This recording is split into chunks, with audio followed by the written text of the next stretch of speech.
আচ্ছা, তোমরা কি এসছো কেউ? দেখি 17। আচ্ছা, এখন সাউন্ড ক্লিয়ার কিনা একটু দেখো। এই যে সাউন্ডটা ক্লিয়ার কিনা দেখো। ক্লিয়ার? সাউন্ড ক্লিয়ার হয়েছে না?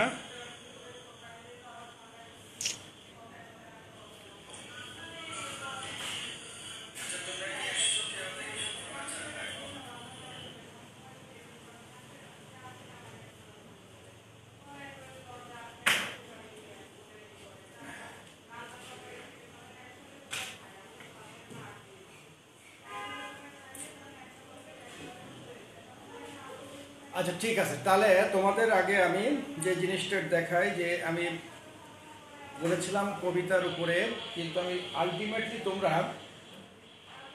কি কি রিভিশন দিবে, রিভিশনগুলো একটু দেখে দিই, যে এইগুলো বেশি বেশি করে রিভিশন দিবে, তাহলে কমন পাবে। তোমাদের মোট গদ্য পদ্য যেহেতু সবগুলোই পড়েছো, কিন্তু রিভিশন দেওয়ার মধ্যেও তো সময় পাবে না।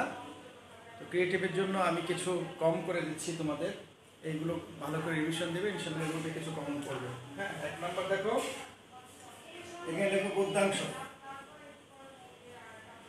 গদ্যাংশ থেকে এইগুলো বাদ দেওয়া যাবে না। 1 নাম্বার পড়ো। প্রথমে আমরা দেখো যে দিয়েছি আমাদের যেটা আছে বই পড়া, না? হ্যাঁ, বই পড়াটা প্রথমেই আছে। বই পড়াটা খুব ইম্পর্টেন্ট। 1 2 নাম্বার পড়বা। 2 নাম্বার দেওয়া আছে বই পড়া দেওয়া আছে পল্লী সাহিত্য, না? পল্লী সাহিত্য। 3 নম্বরে আমরা পাই মানুষ মোহাম্মদ। মানুষ মোহাম্মদ ইসলাম। তারপরে নিম গাছ।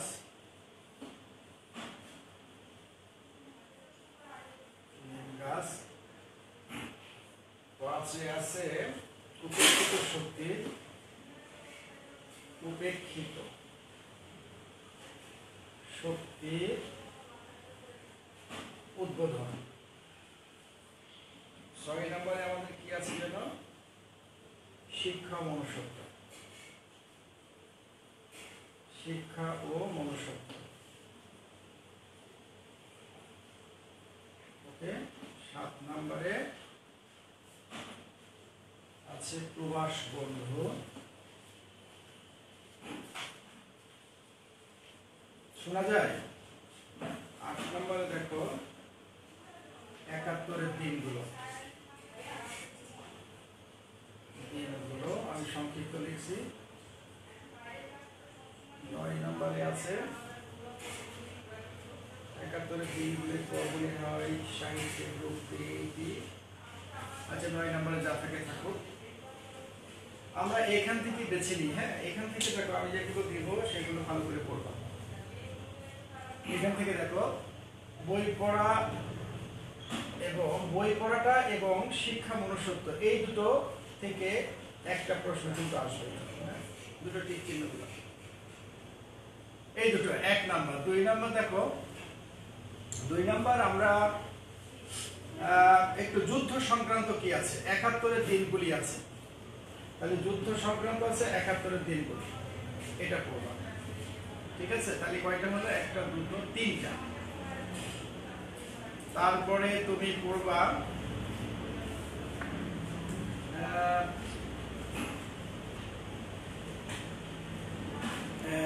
তারপরে পড়ো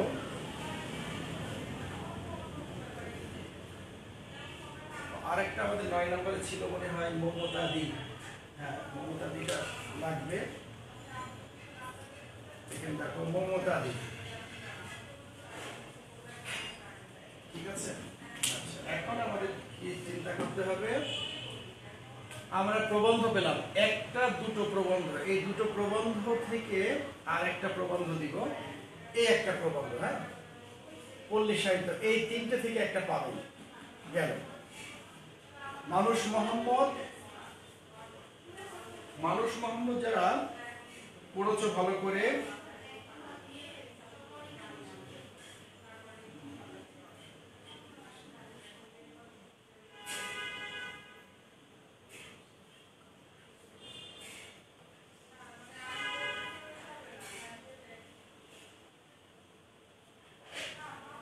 আরেকটা আছে মনে হয় পয়লা বৈশাখ 10 নম্বরে, পয়লা বৈশাখ। ওকে, তাহলে আমরা কয়টা রিভিশন দেব? 4টে হয়েছে, 1টা 2টো 3টে 4টে। 4টের পরে আমাদের প্রশ্ন আসবে এখান থেকে 4টে। ঠিক আছে, মমতা দিও পড়ো, পয়লা বৈশাখও পড়ো। কয়টা দিলাম? 1 2 3 4 5 6টা, আর 6টা, আর একটা পড়বা প্রবাস বন্ধু, মমতা দি প্রবাস বন্ধু, এইটা পড়ো, নিম গাছটা পড়ো। ওকে, এই 6টা দিলাম, এই 6টা রাত্রের মধ্যে কমপ্লিট করবে। ঠিক আছে, এই 6টা থেকে ফাইনালেও তোমরা যে ফাইনাল পরীক্ষা দিবে, ফাইনাল পরীক্ষায়ও এই 6টার মধ্যে থেকে থাকবে মোস্ট ইম্পর্টেন্ট বই পড়া, পল্লী সাহিত্য, নিম গাছ, শিক্ষা মনুষ্যত্ব, 71-এর দিনগুলি, মমতাদি, পয়লা বৈশাখ। ক্লিয়ার? তাহলে আমরা যদি এইগুলো পড়ি, মোটামুটি আমাদের লিখতে হবে এখান থেকে 2টো অথবা 3টা। লিখে নিয়েছো সবাই? এখন দেখো, আমি এইগুলো একটু বলে দিই। তোমরা যে বইয়ে দেখবা যে মূল বক্তব্য আছে, যেখানে মূল বক্তব্য আছে সেই মূল বক্তব্যগুলো সবগুলোই ভালো করে পড়বা। আমি তারপরে প্রত্যেকটার জন্য 1 মিনিট করে বক্তব্য দিব, 1 মিনিট বক্তব্য ভালো করে শুনবা। এরপর কবিতায় চলে যাব। কবিতায় যাওয়ার পরে আমি একটা সৃজনশীল করাবো, যেটা আমি বলেই দিলাম হুবহু আসবে। একটা সৃজনশীল লাস্টের দিকে করাবো, সবাই থাকবে, যেটা হুবহু আসবে। ক্লিয়ার? হয়তো ক নাম্বার আসবে না, কিন্তু ক ছাড়া বাদ বাকি যা আছে হুবহু আসবে। সুতরাং সবাই থাকবে। কবিতা থেকে একটা করাবো, ওখান থেকেই আসবে। এটা একদম শেষের দিকে, আগে তোমাদের একটু সিলেবাসটা বা সাজেশনটা দিয়ে নিই। এখন প্রথমে দেখো, আমরা সাধারণত এইভাবে 10টা কবিতায় আলোচনা করা খুব মুশকিল। তোমরা বলতে পারো যে স্যার 10টা কবিতা কিভাবে? তারপর আমি এ গ্লান্স তোমাদের একটু বলে দিই। বই পড়া হচ্ছে বই পড়াকে কেন্দ্র করে, অর্থাৎ বই পড়তে হবে। আমাদের প্রাবন্ধিক বই পড়ার জন্য আমাদেরকে উৎসাহিত করেছেন। এই বই পড়তে গিয়ে উনি কখনো বলেছেন বই পড়ার উপযুক্ত স্থান হচ্ছে লাইব্রেরি, এবং লাইব্রেরিতে গিয়ে যদি ইচ্ছে মতো বই পড়ো তাহলে সে কি হতে পারে? স্বশিক্ষিত হতে পারে। আর স্বশিক্ষিত যারা, তাদেরকে সুশিক্ষিত বলা হয়েছে। তার মানে আমাদের সমগ্র সমাজকে যদি সুশিক্ষায় শিক্ষিত করতে হয়, তাহলে আমাদেরকে অবশ্যই বই পড়তে হবে। তাহলে আমরা কি করব? সুশিক্ষা অর্জন করব, স্বশিক্ষিত হব। এখন এর প্রেক্ষাপটে উনি অনেকগুলো উদাহরণ দিয়েছেন। প্রথম উদাহরণ উনি বলতে চেয়েছেন কাউকে জোর করে বই পড়ানো যাবে না। এর মধ্যে অন্যতম উদাহরণ হচ্ছে তোমাদেরকে এই যে জোর করে পড়াচ্ছি, এটাকে উনি কোনো পড়া বলতে চাচ্ছেন না। পরীক্ষা পাশের জন্য আমরা যে পড়ি, এই পড়াটা আসলে উনি আদেও কোনো পড়ার মধ্যে আছে বা পড়া এটা বলতে চাচ্ছেন না।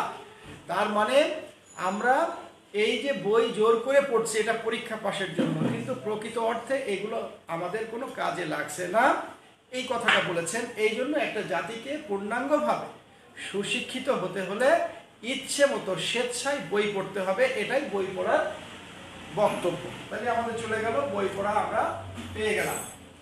পল্লী সাহিত্য, পল্লী সাহিত্য আমি খুব ভালো করে পড়িয়েছিলাম, এই দুটি ভালো করে পড়িয়েছি। দেখো, পল্লী সাহিত্য বলতে পল্লীতে, পল্লী ঘেরা এলাকায় এই যে জারি, সারি, ভাটিয়ালি, মুর্শিদি বা বিভিন্ন ধরনের যে কবিতা, ছড়া, অথবা আমাদের পৌরাণিক কাহিনীর যে অংশবিশেষ, অথবা আমরা কখনো কখনো প্রবাদ প্রবচন বলি, এই সমস্ত প্রবাদ প্রবচনের সমস্ত একটা ফরমায়েশ করা হয়েছে যে এইগুলোকে আমাদের সংরক্ষণ করতে হবে, এবং বলা হয়েছে যে এগুলো হচ্ছে আমাদেরই, অর্থাৎ একসময় এরা আমাদেরই ছিল, নাকি ওই ইংরেজদের ছিল, আমরা কেউ জানি না। তাই যদি আমাদের কোনো সংরক্ষণগার থাকতো, সংরক্ষণ এলাকা থাকতো, তাহলে আমরা বলতে পারতাম যে এগুলো আমাদের সম্পদ। সুতরাং এখানে লেখক বলতে চেয়েছেন যে এই সংরক্ষণগার করতে হবে, অর্থাৎ ফোকলার সোসাইটি তৈরি করতে হবে। তাহলে অরিজিন কাদের? এটা কি ওই 544 না smell the blood of British man অথবা হাও মাও খাও মানুষের গন্ধ পাও, এগুলো আসলে দুটোই কি এক না দুই জাতি আলাদা ছিল, নাকি ইংরেজ এবং আমরা একসময় একই তাঁবুর নিচে থাকতাম? সবগুলো প্রমাণিত হয়ে যেত। তাহলে আমাদের এই জায়গায় মূল কথা হচ্ছে, পল্লী সাহিত্যের মূল ভাষ্যই হচ্ছে যে আমাদের পল্লীর যে অলিতে গলিতে যে সমস্ত সাহিত্য ছড়িয়ে আছে এই সাহিত্যগুলোকে আমরা সংরক্ষণ করব। এর মধ্যে আরেকটা সুন্দর কথা বলা হয়েছে, যে আমরা কোনো জিনিস যদি খুব সহজে পেয়ে যাই তাহলে তার মোটেই মূল্যায়ন করি না। যেমনিভাবে আমি যে ঘরটায় আছি, এই ঘরটায় দেখো বায়ুতে পরিপূর্ণ হয়ে আছে, তুমি যে ঘরটায় আছো দেখো এই ঘরটায় বায়ুতে পরিপূর্ণ হয়ে আছে, কিন্তু আমরা বায়ুর যে অনুভব, বায়ুতে যে আমরা টিকে আছি, বাতাসের মধ্যে যে আমরা টিকে আছি, এটা কি অনুভব করতে পারছি? না, অনুভব করতে পারছি না। তাহলে কি হলো? অনুরূপভাবে এই কথাটাই দিয়ে বলা আছে, যেমন আমরা বায়ুর মধ্যে থেকে, বায়ু সাগরে ডুবে থেকে কখনোই বুঝতে পারি না বায়ুর অস্তিত্ব, অনুরূপভাবে আমাদের দেশের অলিতে গলিতে সব জায়গায় কি আছে? সাহিত্য ছড়িয়ে আছে, আমরা তা বুঝতে পারি না। এই জন্য এখানে প্রাবন্ধিক বলেছেন আমাদের ওগুলো সংরক্ষণ করতে হবে। গেল দুই নম্বর দেখো, মানুষ মোহাম্মদ। এটা আমি দেখেছি তোমাদের ওয়াহিদ স্যার খুব সুন্দর করে পড়িয়েছেন, খুবই ডিটেইল পড়িয়েছেন। তারপরও আমরা ডিটেইল পড়বো আরেকবার, এই পরীক্ষার শেষে আমরা আবার রিভিশন করব। এখানে আমাদের প্রফেট হযরত মুহাম্মদ সাল্লাল্লাহু আলাইহি ওয়াসাল্লামের গুণকীর্তন করা হয়েছে, তার দৈহিক সৌন্দর্যের সাথে সাথে তার যে বেশ কিছু মানবীয় গুণাবলী ছিল, এই গুণাবলীর কথা বলা হয়েছে। এই গুণাবলীতে পৃথিবীর অদ্বিতীয়, তার সাথে কোনো মানুষের কম্পেয়ার করা যাবে না। এছাড়া 4 জন যে খলিফা আছে, এই খলিফা পর্যায়ক্রমে তার আমাদের প্রফেটের ঠিক মৃত্যুর আগ পর্যন্ত তার কাছে যারা ছিলেন তাদের বর্ণনা দিয়েছেন। বিশেষ করে আবু বকরের কথা বলেছেন। এই আবু বকর রাদিয়াল্লাহু তাআলা উনি একেবারেই সাথে ছিলেন, কিন্তু যখনই দেখা গেল যে সত্যি সত্যি আমাদের প্রফেট ইন্তেকাল করেছেন, তখন একদল মানুষ বিশ্বাস করতে চাচ্ছিলেন না যে প্রফেট মরতে পারেন, বা তখন সবাই কান্নার পরিবর্তে সবাই চিৎকার করছে যে না, উনি মরতে পারেন না, ইত্যাদি ইত্যাদি। তখন আবু বকর এই পরিস্থিতিকে তিনি শান্ত করেছিলেন, এই শান্ত পরিস্থিতি করেছিলেন এবং তিনি উঠে দাঁড়ালেন। এই জন্য আবু বকরকে বলা হয়, হযরত আবু বকর রাদিয়াল্লাহু আনহুকে বলা হয় স্তুতিধী, অর্থাৎ তিনি স্থির বুদ্ধি সম্পন্ন। আস্তে আস্তে উঠে বললেন, ভাই সব, তোমরা যারা জানতে যে আমাদের প্রফেট মরতে পারে না বা আঘাত পেতে পারে না, সম্পূর্ণ ভুল। তিনি আমাদের মতো রক্ত মাংসের পড়া একটা মানুষ, তার আঘাত হতে পারে, তিনি মৃত্যুবরণ করতে পারেন, অসুস্থ হতে পারেন। এইভাবে মানুষকে বুঝিয়ে দিলেন। অর্থাৎ এই মানুষ মুহাম্মদ সাল্লাল্লাহু আলাইহি ওয়াসাল্লামের এই বুঝিয়ে দেওয়া ছাড়াও তার মানবিক গুণাবলী থেকে সব কিছু, একজন অন্ধ থেকে শুরু করে তারপরে ওই যে সাগি দুগ্ধ দিয়ে যে তাকে তৃষ্ণা নিবারণ করা হয়েছিল, সব কিছু তার একটা সৌন্দর্যের পরিমাপ করা হয়েছে, একটা বর্ণনা করা হয়েছে। এই বর্ণনাগুলো মানে মোটামুটি বলা যায় লেখকের একটা অনুভব বলতে পারো, এবং বিভিন্ন জায়গা থেকে নেয়া। এই হচ্ছে মানুষ মোহাম্মদ সাল্লাল্লাহু আলাইহি ওয়াসাল্লাম বা মানুষ মোহাম্মদ। গেল নিম গাছ। নিম গাছটা আমি ভালো করে বুঝিয়েছিলাম। নিম গাছটা আসলে কি? নিম গাছের বিভিন্ন উপকারীর কথা বলা হয়েছে। নিম গাছের পাতা, নিম গাছের ডাল, নিম গাছের শিকড়, নিম গাছের অবকাঠামো সব কিছু আসলে উপকারে লাগে। এই নিম গাছের সব কিছু বর্ণনা করা হয়েছে, এবং নিম গাছটা সব শেষে একটা ম্যাজিক বাক্য দিয়ে শেষ করা হয়েছে। ম্যাজিক বাক্যটা ছিল এরকমই যে যে যে নিম গাছ কারো অনাদর ছাড়াই, কারো আদর ছাড়াই, কারো পালন ছাড়াই এই নিম গাছটা বেড়ে উঠছে, এবং নিম গাছটা কি করছে? অকাতরে মানুষকে উপকার করছে। নিম গাছটা মানুষকে বিভিন্নভাবে ছায়া দিয়ে, তারপরে নিম গাছের ডালের বিভিন্ন মহৌষধ দিয়ে, তারপরে পাতা দিয়ে বিভিন্ন রোগ বালাই সারার ব্যাপারে নিম গাছের জুড়ি নাই। কিন্তু আমরা নিম গাছকে কেউ কি করি না, কেয়ার করি না, যত্ন করি না।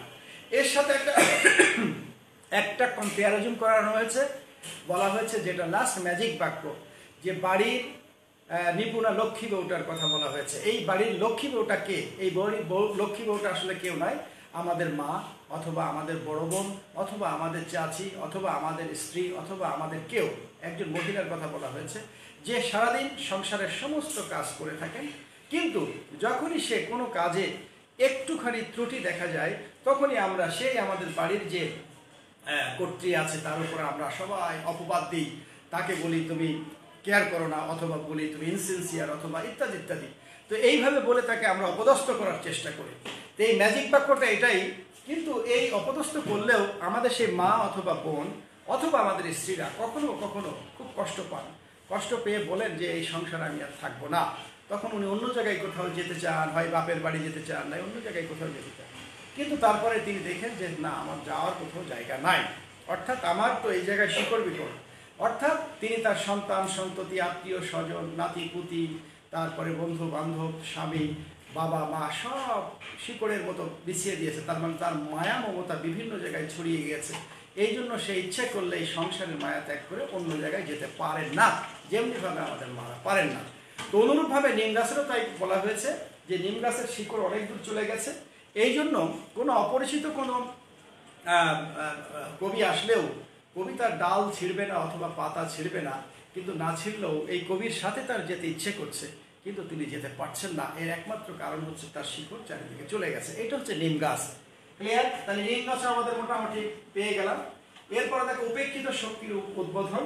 উপেক্ষিত শক্তির উদ্বোধনটা আসলে কিন্তু যে সময়ে, সে সময় আমরা ভারতের সাথে একত্রে ছিলাম, সেই সময়ের কথা। তো এখানে মহাত্মা গান্ধী থেকে শুরু করে অনেকের কথা আছে। তো এই জায়গায় বলা হচ্ছে যে তোমরা জানো নজরুল ইসলাম সবসময় মানে অবহেলিত নির্যাতিত এবং নির্যাতিত মানুষের পক্ষে কথা বলতেন।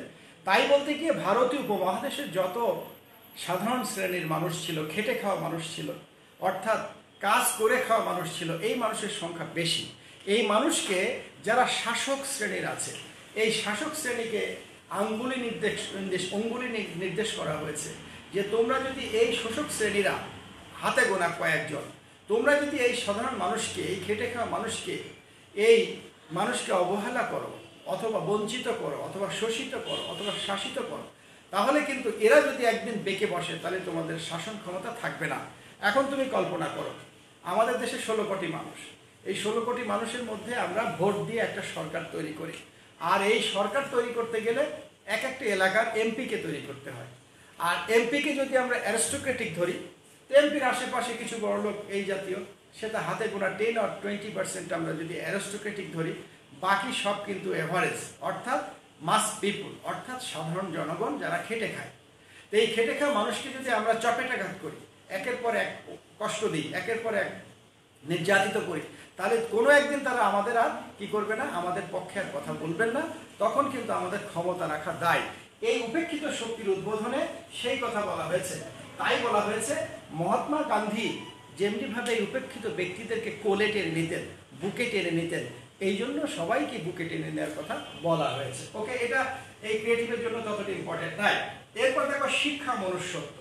শিক্ষা মনুষ্যত্ব এটা তোমরা জানো যে আমি হয়তো কখনো পড়াইনি, তো এই পরীক্ষার পরে এটা খুব ইম্পর্টেন্ট। এবার মনে করো এসেই গেছে শিক্ষা মনুষ্যত্ব, মনে করো যে প্রশ্ন আসার মতো নাই, এটা সবসময়ের জন্য ইম্পর্টেন্ট। শিক্ষা মনুষ্যত্বকে বলা হয়েছে আসলে এই যে আমি এখানে দাঁড়িয়ে আছি, আমি একজন দাঁড়িয়ে আছি, তোমরা আমাকে দেখছো, এখন স্বাভাবিকভাবেই আমার হাত পা কান সব আছে, এটার জন্য তুমি আমাকে মানুষ বলতে পারো যে স্যার একটা মানুষ। কিন্তু আমার কিছু কর্মকাণ্ড যদি তোমাদের অপছন্দ হয়, সেটা কি হতে পারে, সেটা পশুর মতো হতে পারে। অর্থাৎ আমি একটা মানুষকে অকারণে আঘাত করছি, পশুর আঘাত করে, আমি মানুষকে বিচার না করেই তাকে শাস্তি দিচ্ছি, তাহলে পশুর মতো কিছু ব্যাপার আমার মধ্যে ঢুকে যায়, তাই তো? এই জন্যই পশুত্ব, অর্থাৎ মানুষ এবং পশু একটা জায়গায় ঠিক আছে। কোন জায়গায়? জীব সত্তার দিক থেকে। তার মানে মানুষকে, অর্থাৎ দুটো সত্তার কথা বলা হয়েছে, একটা জীব সত্তার কথা বলা হয়েছে, একটা মনুষ্য সত্তার কথা বলা হয়েছে, মানব সত্তা। তো এই যে সত্তাটা বলা হচ্ছে, এই জীব সত্তা এবং মানুষ সত্তা প্রত্যেক মানুষের মধ্যে আছে। কি? যতক্ষণ পর্যন্ত, এখন সে একটা ছোট বাচ্চা হওয়ার পরে আমরা তাকে জঙ্গলে রেখে আসলাম, তার সাথে কোনো শিক্ষা দিলাম না, অথবা সেটা হতে পারে বইয়ের শিক্ষা, হতে পারে কাগজে কলমের শিক্ষা, হতে পারে ব্যবহারিক শিক্ষা, হতে পারে স্বশিক্ষা, কোনো কিছু শিক্ষা দিলাম না, সে একটা পশুর মধ্যে মানুষ হতে লাগলো, পশুর মধ্যে মানুষ হতে লাগলো, মানে পশুর মধ্যে বড় হতে লাগলো, তাহলে তার আচরণ কিন্তু হবে পশুর মতো, তার আচরণ কখনোই মানুষের মতো হবে না। তাহলে কি করতে হবে? ওই বাচ্চাটাকে যদি আমি আবার নিয়ে এসে সুন্দর করে মানব সভ্যতা এনে তাকে শিক্ষা দীক্ষা দিয়ে তৈরি করি, তাহলে তার ভিতরে তখন গুণের সমাবেশ ঘটবে। সে কি বলবে? যে না আমি একজনকে আঘাত করব না, আঘাত করলে সে ব্যথা পাবে, আর ব্যথা পেলে এটা আমার জন্য অবশ্যই ঠিক হবে না, তাহলে সে তার ভিতরে কি হলো, গুণ তৈরি হলো। কোন গুণটা তৈরি হলো? মানব গুণ তৈরি হলো, মানব সৌন্দর্য তৈরি হলো। অর্থাৎ মানব গুণের মধ্যে, মানব সৌন্দর্যের মধ্যে যে গুণগুলো আমরা পেয়ে যাচ্ছি এইগুলো বলা হচ্ছে মানব সত্তা। দ্যাট ইজ, আমি সহজ কথায় তোমরা ইংরেজির মাধ্যমে স্টুডেন্ট বলতে পারো, একটা হিউম্যানিটি সেন্স, একটা অ্যানিম্যালিটি সেন্স। প্রত্যেক মানুষের মধ্যেই এই সেন্সটা আছে, এই অ্যানিম্যালিটি সেন্সটা আছে। তো অ্যানিম্যালিটি সেন্সটা যখন আমি শিক্ষা গ্রহণ করি তখন ওই অ্যানিম্যালিটি সেন্সটা আমাদের মধ্যে আর কাজ করে না, তখন হিউম্যানিটি সেন্সটা কাজ করে। এই জন্য লেখক তোমাদেরকে বলেছে তোমাদেরকে বাড়াতে হবে। কি বাড়াতে হবে? তোমাদের মধ্যে গুণ বাড়াতে হবে। সেই গুণটা কি? মানব সত্তার গুণ বাড়াতে হবে। অর্থাৎ তুমি একটা মানুষকে যে ভালোবাসবে, তোমার সেই ভালোবাসার জন্য কিছু শিক্ষার প্রয়োজন হবে, আর এই শিক্ষাটাই কিন্তু কি বললাম, হিউম্যানিটি সেন্স। তাহলে শিক্ষা ও মনুষ্যত্বের মূল বিষয়বস্তু কি? শিক্ষা ও মনুষ্যত্ব। শিক্ষা দিয়ে মনুষ্যত্ব অর্জন। ভালো করে দেখো, নামই কিন্তু বলেছে শিক্ষা দিয়ে মনুষ্যত্ব অর্জন। সেই শিক্ষাটা কি হতে পারে? তারপরে মানুষের দেহকে দুটো ঘরের সাথে তুলনা করা হয়েছে, বলা হয়েছে যে খুব সহজ যুক্তি দেওয়া হয়েছে যে একটা 2 তলা ঘরকে কম, তোমাদের সবারই হয়তো যাদের ডুপ্লেক্স আছে তারাই চিন্তা করো, তোমরা ডুপ্লেক্স মানে উপরে থাকে, এই উপরে যারা উঠবা তারা তো নিশ্চয়ই হাওয়ায় ভেসে উঠবে না, একটা সিঁড়ি ব্যবহার করতে, স্টেয়ার ব্যবহার করতে হয়। এই সিঁড়ি বা স্টেয়ার ব্যবহার করে আমরা 2 তলায় যাই। তাহলে 2 তলায় থাকে কে? মানব সত্তা, মানে হিউম্যানিটি সেন্স থাকে, গুণাবলী থাকে, সুন্দর সুন্দর কথা থাকে, সুন্দর সুন্দর ভাষ্য থাকে, সুন্দর সুন্দর মতবাদ থাকে, এবং সুন্দর সুন্দর মনের বিকশিত ভাবগুলো থাকে। কোথায়? মানব সত্তায়। তাহলে প্রত্যেক মানুষের এই মনুষ্যত্বের লোকে পৌঁছাতে হবে। আর পৌঁছাতে হলে স্টেয়ার হিসাবে, সিঁড়ি হিসাবে কি কাটছে? আমি যেমন 2 তলায় ওঠার জন্য সিঁড়ি ব্যবহার করছি, অনুরূপভাবে আমার এই মানব সত্তা থেকে, এই জীব সত্তা থেকে মানুষ সত্তায় উঠতে হলে আমাকে শিক্ষা ব্যবহার করতে হবে। লেখক কিন্তু এই কথাটাই বলেছেন, শিক্ষাকে প্রাধান্য দিয়েছেন যে তুমি অবশ্যই মানব সত্তায় উত্তীর্ণ হবে। এই উত্তীর্ণ হওয়ার জন্য তোমাকে শিক্ষাটা ব্যবহার করতে হবে। ক্লিয়ার? এছাড়াও তিনি একটা বলেছেন যে শিক্ষাটা আসলে কখনো কখনো এমন হয়ে যায় যে শিক্ষাটা জোর করে চাপিয়ে দেওয়া যায় না। তো শিক্ষা জোর করে চাপিয়ে দেওয়া যায় না, নিজে থেকেই শিখতে হয়। এবং সেক্ষেত্রে একটা চমৎকার কথা বলেছেন, যে বলেছেন কোনো ভারী বস্তুর কথা বলেছেন, যে একটা ভারী বস্তু, ধরো এটা মার্কার অনেক ভারী, আমি নিচ থেকে ঠেললাম, একটা নির্দিষ্ট পরিমাণ জায়গায় যাবে, যে পর্যন্ত আমার হাত উঠবে, এর উপর আর যাবে না। অথবা একজন উপর থেকে টানলো, এই টানাটাও শক্ত। তার মানে একটা ভারী জিনিস উপর থেকে টানলে খুব বেশি উপরে উঠবে না, আবার নিচ থেকে টানলেও খুব বেশি উপরে তুলতে পারবো না। কিন্তু ভারী জিনিসকে যে উপর থেকে টানলো আর নিচ থেকে ঠেললাম যদি হয়, তাহলে কিন্তু সেই জিনিসটা তরতর করে উপরে উঠে যাবে। এই কথাটা বলে লেখক বোঝাতে চেয়েছেন যে আসলে শিক্ষাটা এমন জিনিস, উপর থেকে টানতেও হয়, নিচ থেকে ঠেলতেও হয়। সহজ কথা কি? তোমাদের শিক্ষকরা বকা দিচ্ছেন, হোমওয়ার্ক করো, অমুক করো, তাই করো, তোমার বাবা মাও ওদিক থেকে ঠেলছেন, এই তোমার এই টিচার সাধু স্যার বারবার তোমার বলে বাংলা A+ পেতে হবে, পড়ো তো দেখি কি আছে বাংলার মধ্যে। তোমার বাবা মা তোমাকে টানলেন আর আমি তোমাকে ঠেললাম, এই যে টানা ঠেলার মধ্যে একটা সুন্দর সমন্বয় হলো এবং তুমি একটা শিক্ষা অর্জন করলে, ভালো রেজাল্ট করলে। এটা হচ্ছে শিক্ষা মনুষ্যত্ব। তো যদিও শিক্ষা মনুষ্যত্ব এই রেজাল্টের কথা কিছু বলা হয় নাই, এটা আসলে প্রকৃত শিক্ষার কথাই বলা হয়েছে। আমি জাস্ট উদাহরণ হিসেবে তোমাদেরকে দিলাম। তারপরে এটা চলে গেল প্রবাস বন্ধু। তোমরা জানো এখানে প্রবাস বন্ধুটা এবারের জন্য ইম্পর্টেন্ট নাই। তারপরে তোমাদের আব্দুর রহমান, নিঃসন্দেহে যে দানবাকৃতির মানুষটার কথা অবশ্যই মনে আছে, একটু বোকা কিসিমের লোক। এই বোকা কিসিমের চারিত্রিক বৈশিষ্ট্য এবং এখানে যে লেখক ছিলেন সেই লেখকের ওই এলাকার সম্পর্কে, অর্থাৎ আমরা যে এলাকায় গিয়েছিলাম এই এলাকা সম্পর্কে একটা সুন্দর ধারণা দেওয়া হয়েছে। আব্দুর রহমানের এই পাহাড় সমান শক্তির কথা বলা হয়েছে, সেখানে আবহাওয়ার কথা বলা হয়েছে, যে এক জায়গায় আবহাওয়া হচ্ছে এমন পানি খেলেও হজম হয় না, আর এক জায়গায় আবহাওয়া হলো এমন আস্ত কি আস্ত যদি দুম্বাও খাওয়া যায় সাথে সাথে হজম হয়ে যাবে, ব্যাপারটা তাই। তাহলে ওই জায়গার আবহাওয়ার কথা বলা হয়েছে, সৌন্দর্যের কথা বলা হয়েছে, মানুষের ব্যবহার ইত্যাদির কথা বলা হয়েছে। এটা এবার ইম্পর্টেন্ট না, এই জন্য আমি এটা নিয়ে বেশি সময় নষ্ট করলাম না। 71 দিনগুলি, এটা খুব ইম্পর্টেন্ট। এই 71 দিনগুলি তোমরা দেখবা অনেকগুলো ফুলের নাম আছে এবং সব বিদেশি ফুল মুখস্থ রাখবে। অনেকগুলো সাল আছে, তারিখ আছে, কোন সাল কোন তারিখ এটা খুব ইম্পর্টেন্ট, এটাও মুখস্থ রাখবে।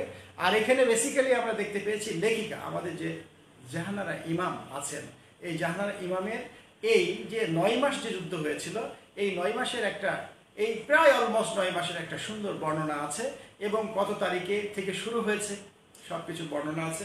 তার স্বামীর কথা বলা হয়েছে, তার 2 ছেলে ছিল, জামি এবং রুমির কথা বলা হয়েছে। একজন মুক্তিযুদ্ধে গিয়েছে এবং যাওয়ার পরে, মুক্তিযুদ্ধে যাওয়ার পরে তাকে ধরা হয়েছে। ধরার পরে অনেকেই আমরা চাচ্ছি যে মার্সি পিটিশন করে, অর্থাৎ তার আশেপাশে যারা, মনে রাখবো যে মুক্তিযোদ্ধাই গেছে, অর্থাৎ ছেলে গেছে বীরের মতো, বীরের মতো গেছে, কিন্তু কোনো কারণে শত্রুর কাছে ধরা পড়েছে। এই শত্রুর কাছে ধরা পড়লে তার কাছে যদি আমি মার্সি পিটিশন করি, অর্থাৎ ক্ষমা চাই, তাহলে হয়তো সে আমাকে ছেড়ে দিতে পারেন। এই নেশায় আমি বাবা মা হয়ে আমি তাকে চেষ্টা করছি যে আমি এটা করবো কিনা।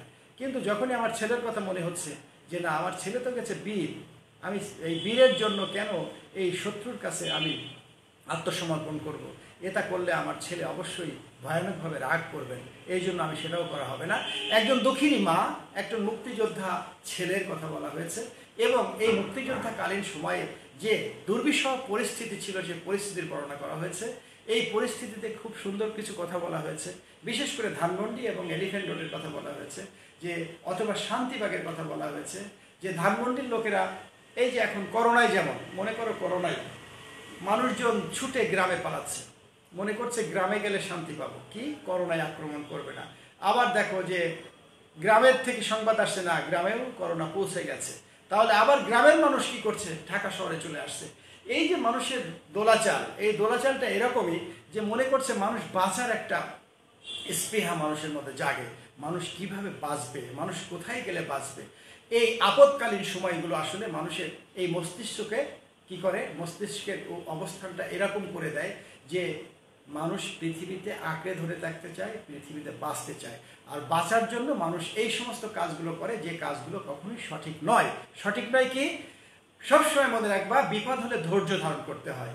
এবং আমরা বিভিন্ন ধর্মের মাধ্যমে দেখেছি যে যখন বলা হয়েছে যে যখন বিপদ হবে ওই স্থানেই তুমি আসন কেড়ে বসে থাকো, চুপচাপ থাকো। এটা মানে দৈব কোনো ঘটনা ঘটলে। আর 1971 সালে এটা দৈব নয়, এটা পাকিস্তানেরই আমাদেরকে অত্যাচার করেছে এবং আমাদের উপরে হামলা চালিয়েছে। এই হামলার প্রতিবাদ হিসেবে সমস্ত দিনগুলো একটা ডায়েরি হিসেবে, অর্থাৎ 71 দিনগুলো কিন্তু ডায়েরি, এই ডায়েরি হিসেবে সাল ডেট দিয়ে বিস্তারিতভাবে বর্ণনা করা হয়েছে। ক্লিয়ার? এটা এবারের জন্য মোটামুটি ইম্পর্টেন্ট। মমতাদি, এটা আমরা পড়াবো না, এটা অনেক তোমরা শিখেছো। এটা তুমি জাস্ট মমতাদির জায়গায় তোমার বাড়িতে যে কাজের মেয়েটা আছে, তুমি মমতাদি তাকে মনে করবা, বয়স ছোট হোক বড় হোক সমস্যা নাই, তাকে কল্পনা করবা। এই মমতাদি, দেখো মমতাদি মানে, যদিও আমরা জানি মমতাদি যে কাজটা করেছে তার মতো আমরা কোনো কাজের মেয়ে সাধারণত পাবো না, কারণ আমরা ম্যাক্সিমাম কাজের মেয়ে যখনই পাই তখন হয় চুরি করে, নাই মানে মানে এটা ওটা এদিকে পাচার করে অথবা সমস্যা করে, বিভিন্ন রকম সমস্যা করে থাকে। তো এটা সবার জন্য নয়, সবাই কিন্তু নয়, এটা পার্থক্য আছে। তো এটা পার্থক্য হচ্ছে, আমরা কখনোই এক্সাম্পল হিসেবে দেখবো না, যেটা পার্থক্য সেটা পার্থক্যই। তো এই মমতাদির কথা বলা হয়েছে, এটা আমাদের একটা শিক্ষণীয় বিষয়ের কথা বলা হয়েছে। শিক্ষণীয় বিষয়টা কি? শিক্ষণীয় বিষয়টা হচ্ছে আমাদের বাড়িতে যে কাজের মেয়েগুলো আছে, এই কাজের মেয়েগুলোকে অবশ্যই তাদের নিজস্ব স্বাধীনতা থাকতে হবে এবং এই স্বাধীনতা দিলে তারা দেখবা এক সময় সে তো তার দায়িত্বে যে কাজগুলো আছে সে কাজগুলো সে করবেই, বাড়তি কাজও করে দিবে। অর্থাৎ তাকেও নিজেদের সদস্য হিসেবে পরিগণিত করতে হবে, তাকে বাইরের লোক হিসেবে ট্রিট করা যাবে না এবং তাকেও খাদ্য, বস্ত্র, বাসস্থান সব দিকে সমানভাবেই মানে সুযোগ সুবিধা দিতে হবে এবং তাকে কখনোই অবহেলা করা যাবে না, তাকে কখনোই চপেটাঘাত করা যাবে না, তাকে অত্যাচার করা যাবে না। তাহলে দেখবা সেও তোমার এই সংসারের একজন হয়ে তোমার কোনটা ভালো সেই ভালো কাজটাই করবেন, যেমনিভাবে মমতাদি তাই করেছিল। তাহলে মমতাদিও মোটামুটি ইম্পর্টেন্ট। কিন্তু আর পয়লা বৈশাখটা তোমরা জানো, পয়লা বৈশাখ কয়েকটা কথা বলা হয়েছে এখানে। পয়লা বৈশাখে কয়েকটা রীতি মনে রাখবা, একটা হালখাতার কথা মনে রাখবা, একটা পুণ্যাহর কথা মনে রাখবা, একটা আমানীয় কথা মনে রাখবা। তো আমানীয় বা এই যে মাঙ্গলিক যে অনুষ্ঠানগুলো, মাঙ্গলিক অনুষ্ঠানটা নিঃসন্দেহে তোমাদের মনে আছে। মাঙ্গলিক অনুষ্ঠানটা হচ্ছে এরকম যে এক সময় আমাদের বাবা চাচারা, অর্থাৎ ঠিক আমাদের দাদারা, হয়তো বাবারা করতেন না কিন্তু দাদাদের সময় এই যে তোমার জেনারেশনটা, এই জেনারেশনটা এই পয়লা বৈশাখে যে কাজগুলো করতেন। আর তার সাথে সাথে পয়লা বৈশাখের অন্যতম কিছু বিষয় এখানে ইঙ্গিত করা আছে যে পাকিস্তান আমাদের পয়লা বৈশাখকে কীভাবে দেখেছে। এটা বাঙালির অনুষ্ঠানকে তারা কখনোই মেনে নিতে পারেনি এবং ধর্মীয় বিরোধ অর্থাৎ ধর্মের সাথে সাংঘর্ষিক হিসেবে পরিগণিত করেই তারা এটা ক্যান্সেল করতে চেয়েছিল। তারপরে যাই হোক সেটা হয় নাই। কিন্তু মনে রাখবা তোমার বইয়ে সেটা নাই, পয়লা বৈশাখে একদম কিন্তু ব্যক্তিক থেকে এসছে। এখন সারা পৃথিবীর বাঙালিরা উদযাপন করে পয়লা বৈশাখ, কিন্তু একজন ব্যক্তির বাড়ি থেকে এসছে। সেই ব্যক্তিটাকে জানো? তোমাদের রবীন্দ্রনাথ ঠাকুর। এই রবীন্দ্রনাথ ঠাকুরের বাড়িতেই পয়লা বৈশাখ উদযাপন করা হতো, আর সেখান থেকে স্প্রেড হয়ে এখন সমগ্র বাংলাদেশের সব জায়গায় পয়লা বৈশাখটা আমাদের একটা সার্বজনীন অনুষ্ঠান হিসেবে পরিগণিত হয়েছে। এখন অনুষ্ঠান কি কি? অনুষ্ঠানে মনে রাখবা সবচেয়ে প্রথম অনুষ্ঠানের কথা বলা হয়েছে মাঙ্গলিক অনুষ্ঠান। মাঙ্গলিক অনুষ্ঠান হচ্ছে এরকম যে আমরা তো প্রত্যেকেই আমাদের সদস্য, এই যে আবার সেই করোনা চলে আসলে এখন কিন্তু আমাদের সদস্যরা কিভাবে ভালো থাকবে আমরা চেষ্টা করছি। এ একবার বলছে এই ওষুধটা সবাই খাওয়ায় দাও, ও বলছে ওই ফেসবুকে পাওয়া যাচ্ছে ওই হোমিওপ্যাথি ওষুধটা খাওয়ালে সবার করোনা হবে না, এ বলছে যে ওই যে তোমার কালো জিরা খেলে হবে না, এ বলছে গরম পানি লেবু। দেখো এগুলো কিন্তু আমাদের সদস্যকে, আমাদের বাড়ির বা আমাদের নিজস্ব আত্মীয় স্বজন বা সদস্যকে মুক্ত রাখার জন্য এই চেষ্টাগুলো করা হচ্ছে। তো ওই সময় যে সময় এই অনুষ্ঠানটা করা হতো মাঙ্গলিক অনুষ্ঠানটা, তখন প্রথম যে কাজটা করা হতো একটু চাল দেওয়া হতো এবং চালের মধ্যে আমের কচি পাতা দেওয়া হতো, কখনো কখনো লেবুর কচি পাতা দেওয়া হতো, কখনো কখনো নিমের কচি পাতা দেওয়া হতো, দিয়ে এটা হাঁড়িতে একটা পাত্রে রেখে দেওয়া হতো। পাত্রে সারাদিন ভিজলো, রাত্রেবেলায় সকালবেলা হলো ওই পানিটা বিভিন্ন জায়গায় বাড়ির আশেপাশে ছড়িয়ে দেওয়া হতো। আর চাল টালগুলো যা থাকে, চাল ছোলা বা যা থাকে ওইটা বাড়ির সদস্যদের খাইয়ে দেওয়া হতো, যে আর সারা বছর তোমার লোক পালাই হবে না।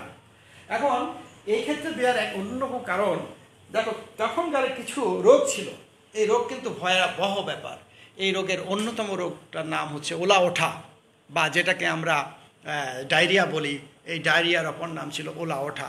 তো এই ওলা ওঠা জাতীয় রোগ থেকে বা এই জাতীয় যক্ষাও তখন একটা ছিল ভয়াবহ রোগ। এই সমস্ত অলৌকিক রোগ যে লোকগুলো আমরা দেখতাম না, চোখে দেখতাম না, মানুষ গ্রামের পর গ্রাম মানুষ সাবার হয়ে যেত। এই সমস্ত বিভৎস জিনিসগুলো থেকে মুক্তি পাওয়ার জন্য মানুষ এই সমস্ত মাঙ্গলিক অনুষ্ঠান করতো এবং বিশ্বাস করতো, মুসলিমরা বিশ্বাস করতো যে এক সময় চলে যাবে। তো এটা একটা মাঙ্গলিক অনুষ্ঠান। দ্বিতীয় হচ্ছে পুণ্যাহ। তোমরা জানো শব্দটা বুঝতেই পারছো, পুণ্যাহ হচ্ছে পূর্ণ কাজ। পুণ্যাহ হচ্ছে পূর্ণ দিনের কাজ, পূর্ণ কাজ, যে কাজ করলে পূর্ণ হবে। পূর্ণ কিভাবে হবে? তোমরা অনেকেই জানো যে আমাদের দেশে একসময় জমিদার প্রথা ছিল। এই জমিদার প্রথা হচ্ছে জমিদার সবার ঊর্ধ্বে, সমস্ত জমির মালিক। সারা বছর জমিদারের কাছে এই প্রজারা অল্প অল্প করে টাকা পয়সা নিয়ে খরচ করত, বিভিন্ন জায়গায় খরচ করতো। বছর শেষে যেই কিছু টাকা জমতো, এই টাকাগুলো তখন বছর শেষে যে ফসল উঠতো, এই ফসলটা বিক্রি করে অথবা জমিদারকে দিয়ে এই এবং খাজনা সহ সব কিছু দেনা শোধ করে দিত। নতুন খাতা করা হতো। তো ওই দিন নতুন খাতাও, জমিদারও কিন্তু তাদের একটা খাতা ছিল। তো তখন কি করা হতো, ওই হিসাবটা নতুন করে করা হতো। তখন জমিদার খুব খুশি হতেন তার প্রজাদের, এবং জমিদার একটু বেরিয়ে আসতেন। বেরিয়ে এসে জমিদার সব প্রজাদের সাথে ভালো মন্দ জিজ্ঞেস করতো এবং তাদের সাথে একটু কুশল বিনিময় করত, আর একটু খাওয়া দাওয়ার ব্যবস্থা করে দিত। এবং জমিদার সম্পূর্ণ কিন্তু অন্য গ্রহের মতো হতো এবং খুব শক্তিশালী, অনেক ভয়াবহ একটা ব্যাপার ছিল তৎকালীন জনগণের কাছে। তারা এত ভীত থাকতো জমিদারের দিক থেকে, এবং জমিদার মানুষকে অত্যাচারও করত। এই যে সাংঘাতিক একটা সম্পর্ক, এই সম্পর্কের একটা দিনের জন্য একটু একে অন্যের সাথে মিলেমিশে একাকার হয়ে যেত। এইটা হচ্ছে পুণ্যাহ। আর সেকেন্ড ওয়ান হচ্ছে তোমরা জানো, থার্ড ওয়ান হালখাতা। হালখাতা তোমরা জানো, তোমরা এই বয়সের ছেলেরা যারা পুরান ঢাকা তারা এখনো দেখতে পারবা। হালখাতা হচ্ছে, হাল মানে নতুন, খাতা হচ্ছে খাতা তৈরি করা। আমরা 1 বছর 2 বছর বা 1 বছর বিশেষ করে বিভিন্ন দোকান থেকে আমরা ধার করে বিভিন্ন জিনিসপত্র কিনি। উনি লিখতেই থাকেন, লিখতে লিখতে ফর্দ বড় হয়ে যায়। বছরের শেষে পয়লা বৈশাখের এই বিকালবেলা উনি তখন কি করতেন, এদেরকে একটা সুন্দর করে কার্ড তৈরি করে দিতেন। এই কার্ডটা মানে এটা কার্ডটা কিন্তু দাওয়াতপত্র, বাট দাওয়াতপত্র হলেও কেউ কেউ হিসাবটা লিখে দিতেন, তোমার কাছে 501 টাকা পাওয়া যাবে। তো তখন প্রেসিডেন্ট ব্যাপার ছিল, এই 501 টাকা কিভাবে মানে তোমাকে শোধ করা যায়।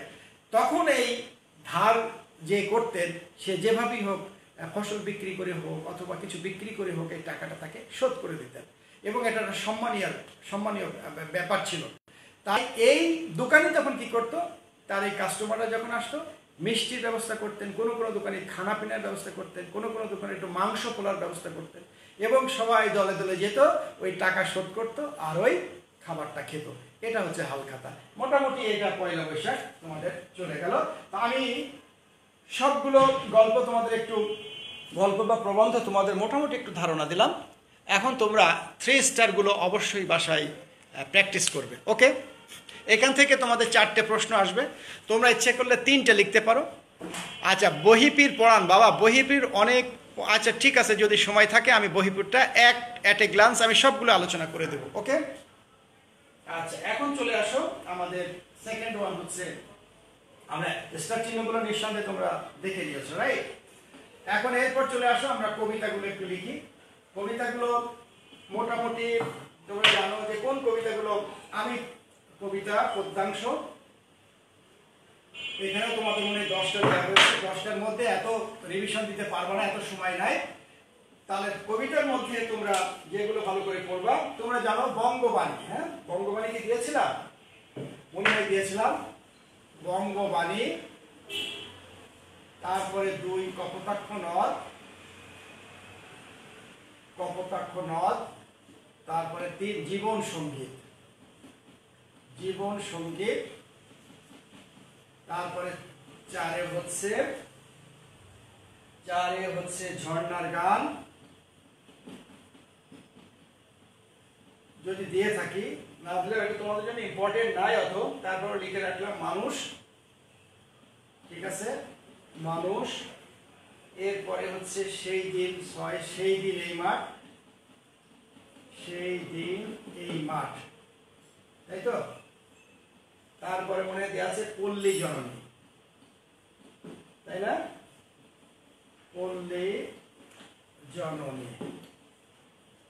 তারপরে দেওয়া আছে আশা, আশা কি আছে কিনা আমি ঠিক জানি না, না আশাটা নাই মনে হয়, আশাটা নাই, রানার আছে, হ্যাঁ রানারটা আছে। তারপরে আছে সাহসী জননী বাংলা, সম্ভবত আছে, হ্যাঁ সাহসী, আচ্ছা জননী বাংলা। আমি যেগুলো ইম্পর্টেন্ট বলি সেই ইম্পর্টেন্টগুলো আগে নিয়ে নাও তোমরা, এগুলো একেবারে বাদ দিও না, হ্যাঁ। প্রথমত কপোতাক্ষ নদ সব সময়ের জন্য ইম্পর্টেন্ট, 3টা দিলাম। জীবন সঙ্গীত ইম্পর্টেন্ট, তারপরে মানুষ ইম্পর্টেন্ট, এই 3টে ইম্পর্টেন্ট, তারপরে পল্লী জননী,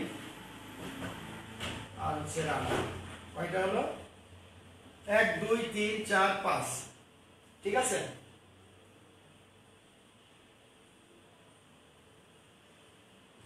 ঠিক আছে, 5টা ওখানে দিয়েছি, 6টা এখানে দিলাম 5টা। কবিতা থেকে 3টা প্রশ্ন আসবে, তো মোটামুটি 5টা পড়লে হয়তো অ্যাটলিস্ট 2টো কমন পাবে, হ্যাঁ 5টা পড়লে 2টো কমন পাবে।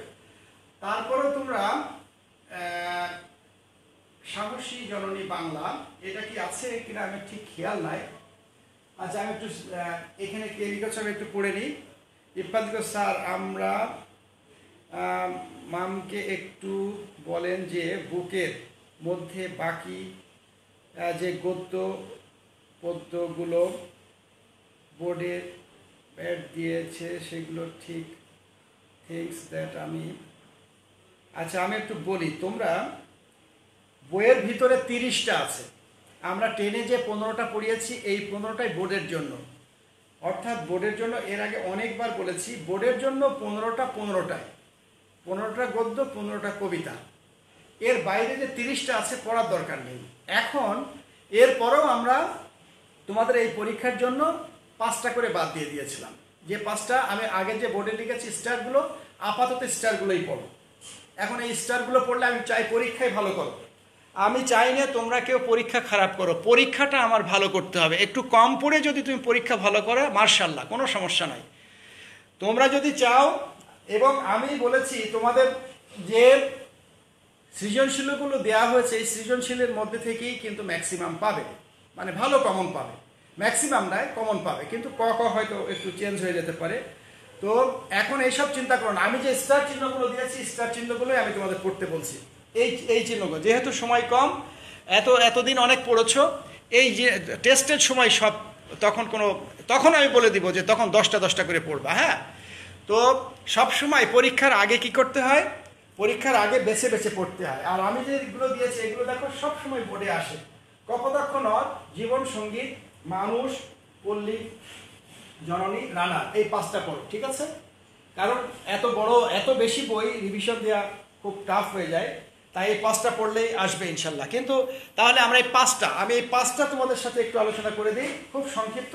এরপরে তোমরা যদি কেউ চাও সৃজনশীল আমি একটু আলোচনা করবো একটা, আর যদি বহির্পীঠ চাও বহির্পীঠটা আমি আলোচনা করে দিই।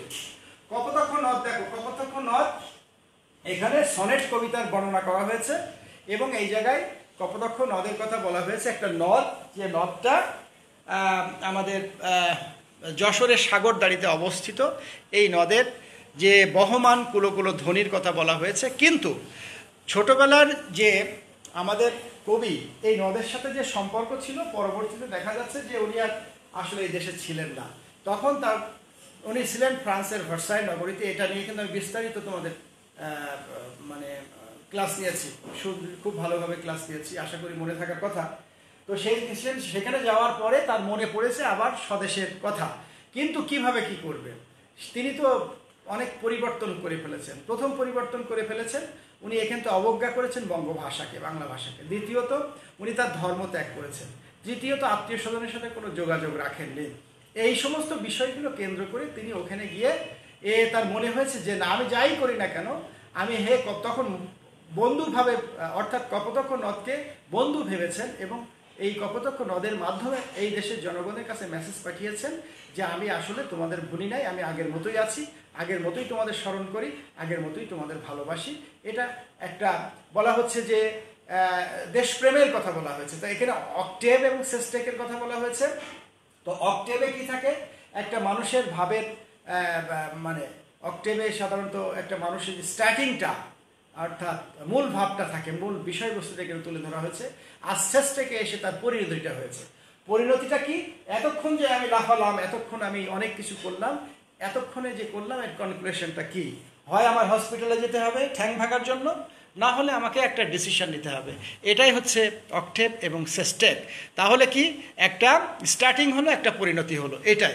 তো কপোতাক্ষ নদে আমরা যে বিষয়বস্তুটা পেলাম, এই বিষয়বস্তুটা নিঃসন্দেহে বুঝতে পেরেছ, কবি সেটাই বর্ণনা করেছে। জীবন সঙ্গীত, তাহলে এটা খুব ভালো করে পড়া আছে। জীবন সঙ্গীত এটা উৎসাহ উদ্দীপনামূলক একটা কবিতা, যে কবিতার মাধ্যমে আমরা আমাদের নিজেদেরকে নতুনভাবে তৈরি করতে পারি, তাই তো, একদম নতুনভাবে তৈরি করতে পারি।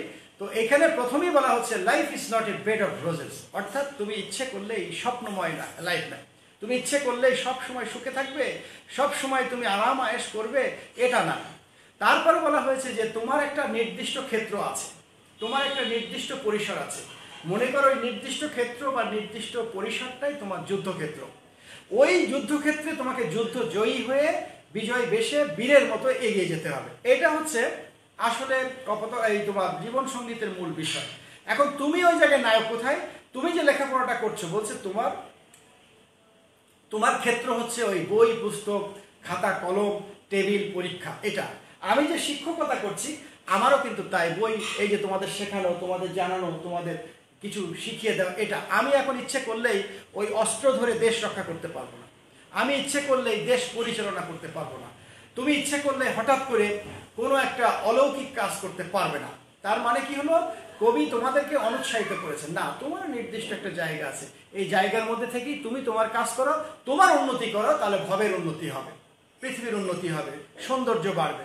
এবং উনি বলেছেন যে তোমার এই যে কাজের জন্য একজনকে ধরতে হয়, তাই বলেছেন পৃথিবীতে অনেক রেনাউন ব্যক্তিত্ব আছে, অনেক নামি দামি ব্যক্তিত্ব আছে, এই জন্য বলছে যে স্মরণীয় বরণীয় ব্যক্তি আছে, তুমি তাদের অনুসরণ করো, তুমি তাদের বই পড়ো, তাদের জীবন প্রণালী পড়ো, তাহলে তুমি আরো উৎসাহিত হতে পারবে, আরো এগিয়ে যেতে পারবে।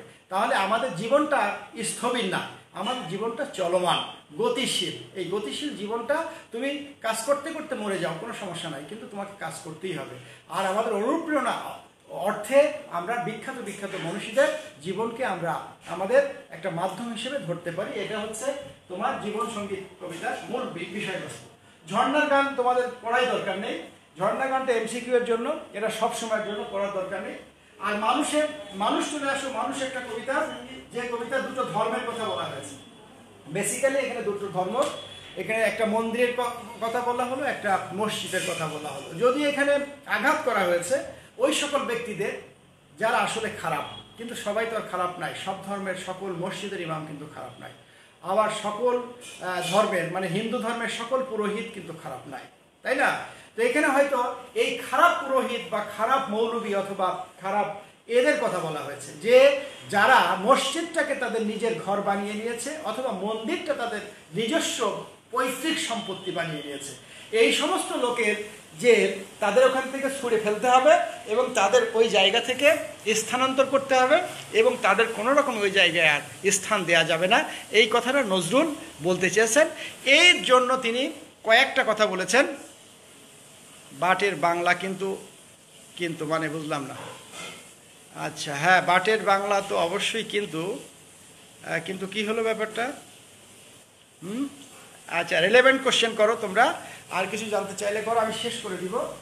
এরপরে চলে আসো তোমার এই মানুষ কবিতায় গেল, দুটো ক্ষেত্রের কথা স্পষ্ট করা বলা হয়েছে। এই দুটো ক্ষেত্রকে তোমাকে ভালো করে স্মরণ করতে হবে।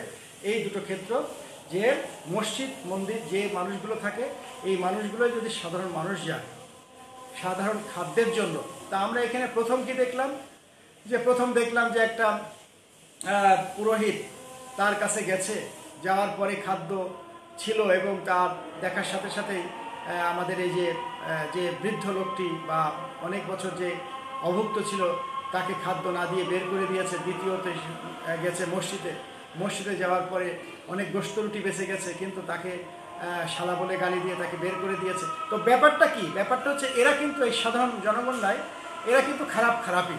তো এদেরকে দিয়ে আমরা কল্পনা করব না। তো নজরুল আসলে তার উদ্দেশ্যটা কি? উদ্দেশ্য, সমাজে এরকম কিছু মানুষ আছে যে মানুষগুলোকে রক্ষা করার, যে মানুষগুলোকে খেদিয়ে বিদায় করার জন্য তিনি কিছু ব্যক্তিত্বের নাম করলেন। একটা কালাপাহাড়, একটা চেঙ্গিস খান, আর একটা গজনী মাহমুদ। এই গজনী মাহমুদ তোমরা জানো একজন ইতিহাস ব্যক্তিত্ব। কালাপাহাড় উনি একসময় হিন্দু ছিলেন, অনেক দেবতার মূর্তি ভেঙেছিলেন, পরে একজন মুসলিম হয়ে গেছিলেন। এবং এই সমস্ত বিখ্যাত মানুষরা কি করেছে? অন্যায়ের প্রতি অন্যায় যারা করেছে তাদেরকে ইনি কেটে কুটে সাফ করে দিয়েছেন, অর্থাৎ অন্যায়কে বরদাস্ত করেননি, অন্যায়গুলোকে সমাজে এস্টাবলিশ করেননি, বরং তাদেরকে প্রতিহত করেছেন, শাস্তি দিয়েছেন। তাই বলেছেন সমাজে যদি এরকম প্রতিনিয়ত হয়, তাই প্লিজ অনুরূপভাবে এমন কোনো ব্যক্তিত্ব নেমে আসবে বা নেমে আসার অনুপ্রেরণা জাগিয়েছেন যারা এই সমাজ থেকে প্রতিহত করতে পারে এই সমস্ত লোকের হাত থেকে, এবং এই সমস্ত লোকের হাত থেকে অন্যায় জুলুমকারীদেরকে উদ্ধার করতে পারে। এটা হচ্ছে মানুষ কবিতা। এরপরে দেখো তোমরা মানুষের পরে দেখো পল্লী জননী, খুব ইম্পর্টেন্ট। এটা খুব সহজ কবিতা, এরকম সহজ কবিতা কিন্তু দু একটা আসবেই। পল্লী জননী বা শহরী জননী এইভাবে আলাদা করার কিছু নাই। তো শহরে যে যারা মা আছেন তাদের অনেক সুযোগ সুবিধা আছে, হসপিটাল আছে, নার্সিং হোম আছে, বা যে কোনো সময় তারা একটা ডাক্তারের হেল্প নিতে পারে। আর শহরে যারা থাকে তাদের টুকটাক টাকা পয়সাও থাকে, তাই না? তো যেহেতু টুকটাক টাকা পয়সাও থাকে, তাই কোনো ছেলে বা মেয়ে অসুস্থ হলে তাকে ট্রিটমেন্ট করানোর কিন্তু অনেক ব্যবস্থা রয়ে গেছে শহরে। তো এই জন্য শহরকে বাদ দিয়ে বলা হয়েছে পল্লী। এখন জননী পল্লীতে হোক আর শহরে হোক, একটা মায়ের শ্রেষ্ঠ সম্পদ হচ্ছে তার সন্তান।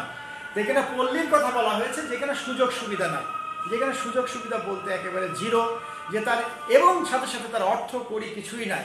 তো এইরকম একটা রুগ্ন মা, এই রুগ্ন ছেলের জন্য তার মা যে কষ্টটা করেছে, সারা রাত জেগে আছে। তারপরে তার মার চোখের সামনে মাঝে মাঝে মনে হচ্ছে যে দূরের কুয়াশা দেখে মনে হচ্ছে কেউ মনে হয় তাকে কাপড় নিয়ে আসছে। তখন তার বুকের ভিতর এক ধরনের কষ্ট অনুভব হচ্ছে যে আমার ছেলের মনেই মারা গেল। আবার কখনো কখনো দেখা যাচ্ছে যে ওই যে ছেঁড়া ছুরি মানে তোমার বেড়া দিয়ে শীতের বায়ু চলে আসছে, তখন তার কষ্ট হচ্ছে। দূরে পাখি ডাকছে, তখন তার এক ধরনের আশঙ্কাজনক মানে বোধ হচ্ছে। এরপরে ল্যাম্পের যে তেলটা আছে আস্তে আস্তে নিভু হয়ে যাচ্ছে, বাতাসে ধাক্কা মেরে কখনো নিভে যাওয়ার মতো হচ্ছে। তখন মনে হচ্ছে যে ছেলের আয়ুষ্কালের সাথে হয়তো এই ল্যাম্পের একটা যোগসূত্র আছে, যে ল্যাম্প নিভে গেলে মনে হয় আমার সন্তানটাও নিভে যাবে, মারা যাবে। এইরকম দোলাচার একটা মায়ের মনের মধ্যে যখন সন্তান অসুস্থ হয়ে যায়, এরকম কিন্তু নানা রকম সমস্যার ইঙ্গিত হতে পারে, নানা রকম সমস্যার সংঘাত হতে পারে। ঠিক আছে, এই সংঘাতময় একটা সময় যে একটা মা তার শিশুকে বাঁচানোর জন্য যা কিছু করার চেষ্টা করছে, সেই চেষ্টাটাই এখানে স্পষ্টভাবে বলার চেষ্টা করা হয়েছে। ওকে, তাহলে এটা গেল পল্লী জননী। এখন হচ্ছে রানার। রানার হচ্ছে, তোমরা জানো যে রানার এরকম কিছু কবিতা আমাদের আছে, যে কবিতাগুলো সাধারণত যে কিছু মানুষ যারা এই সমাজে সবসময় কষ্ট করছে, মানে তোমার খেটে খাওয়া মানুষের কথা বলা হয়েছে, যে একটা মানুষ সারা জীবনই খাটছে, কিন্তু সত্যিকার অর্থে তার আসলে নিজের কোনো সুখ নাই। নিজের সুখকে জলাঞ্জলি দিয়ে, নিজের সুখকে বাদ দিয়ে সে তার চাকরি বা তার যে দায়িত্ব দেওয়া হয়েছে দায়িত্বটা পালন করছে। আর এই দায়িত্ব পালন করতে গিয়ে যে প্রবলেমগুলো হচ্ছে, তার নিজের সংসারের প্রতি খেয়াল থাকছে না, এবং এই তার স্ত্রী কী করছে, তার সন্তানরা কী করছে, এটা কিন্তু তুমি প্রত্যেক দায়িত্বশীল মানুষের দিকে তাকালে এরকম দেখতে পারবে।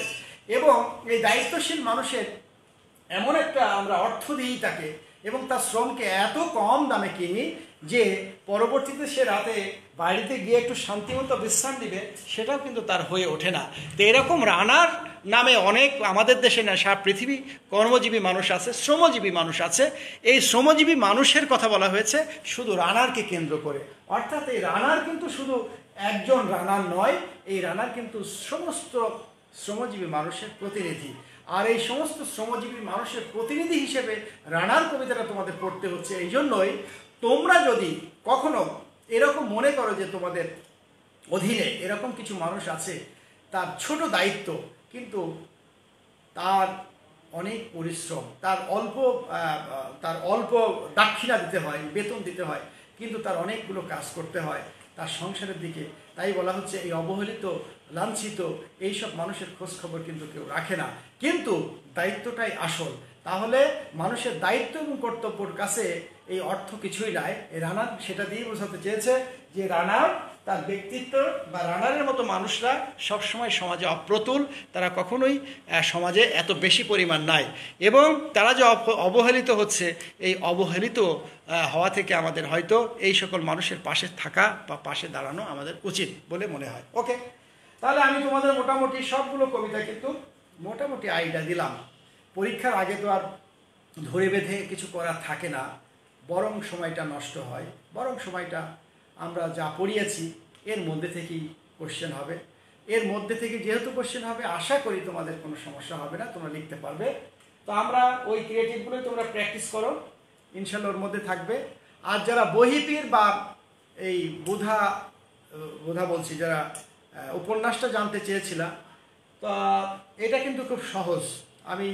আমার ক্লাসটা দেখে নিও। আমি আজ কিছু ক্লাস তোমাদের যদিও আমি এটা বলতে চাই না, তো তোমরা অনেকেই জেনে গেছো যে আমার এই তোমরা যে ক্লাসগুলো নিই আমি একটু ইউটিউবে দিয়ে দিই। তো আজকে বেশ কিছু ক্লাস আমি তোমাদের ক্লাস 10-এ তোমরা যাও, ক্লাস 10-এর এই পেজে আমি কিছু ক্লাস আমি ওখানে লিঙ্কটা দিয়ে দিব, তোমরা এই ক্লাসগুলো দেখে নিও। এই ক্লাসগুলো দেখলে তোমাদের কিছু উপকার হবে, বিশেষ করে নিম গাছ, তারপরে তোমার সাহিত্যের কী শেখালাম লেটেস্ট, তারপরে ওই যে বহিপীর যে ক্লাসগুলো নিয়েছে এই ক্লাসগুলো একটু দেখে নিও। দেখে নিলে দেখবা যে তোমাদের আরও কিছুটা উপকার হবে। সুতরাং আমি আর যদি এর পরেও যেহেতু পরীক্ষার সময় বা উপন্যাস আলোচনা করলে ভালো হতো এটা। আচ্ছা, তুমি বলছো না উপন্যাসটা, আচ্ছা একটা সিকিউ দেওয়ার কথা না? ওকে, এটা আচ্ছা ঠিক আছে, একটা সিকিউ আমি কাছাকাছি দিয়ে দেবো। হ্যাঁ, পরীক্ষায় মনে করো যে পরীক্ষায় আসবে, খুব কাছাকাছি। হ্যাঁ, তোমরা সিকিউটা কপোতাক্ষ থেকে দিব না কিছু থেকে দিব আমি একটু চিন্তা করে নিই। সিকিউটা লিখে না, আমি জাস্ট এট এ ক্লাস একটু বলে দিব।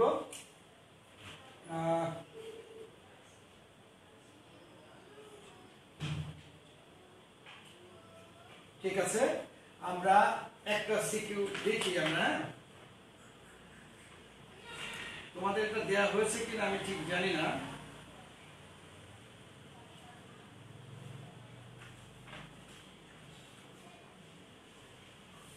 একটু অপেক্ষা করো, আমি দেখি কি করতে পারি।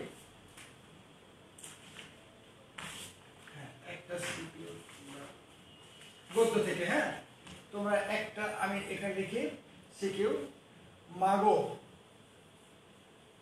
আমি 2 মিনিট লাগবে। হ্যাঁ, ওরা বলে, লিখে নাও। ওরা বলে, কি বলে? সবার কথা কেড়ে নেবে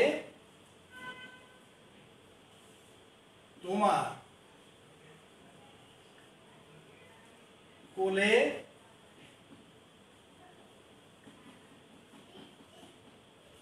শুয়ে গল্প শুনতে দেবে না। তাই কি হয়? এটা একটা এইরকম একটা উদ্দীপক। হ্যাঁ, ক নম্বর দেখো, ক নম্বর হচ্ছে মার্সি পিটিশন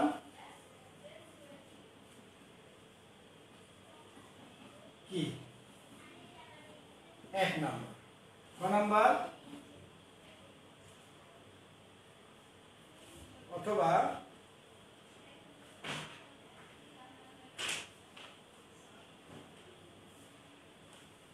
এটা, আচ্ছা ক নাম্বার আরেকটা দিই, ক হচ্ছে একটা, অথবা অথবা দেখো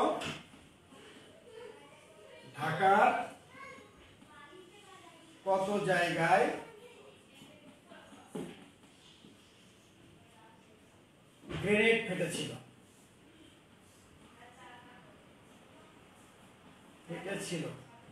এরকম একটা প্রশ্ন। ক নাম্বার দেখো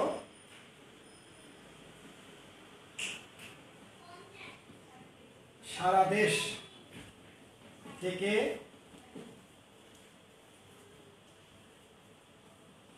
পিস উধাও নাও, কেন এই কথা বলা হয়েছে?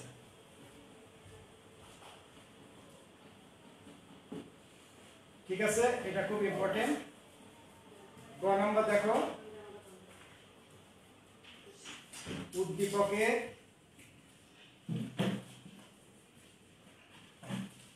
ঘটনা ঘটনা 71 এর দিনগুলি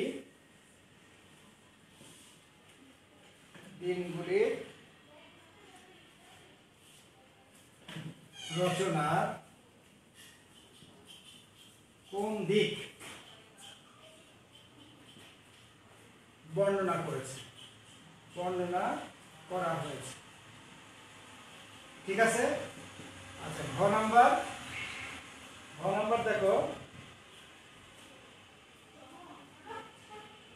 উদ্দীপকের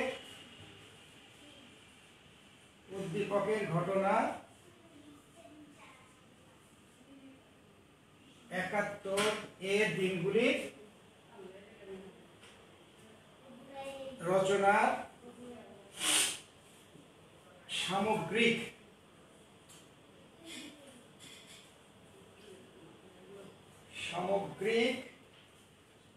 কাহিনী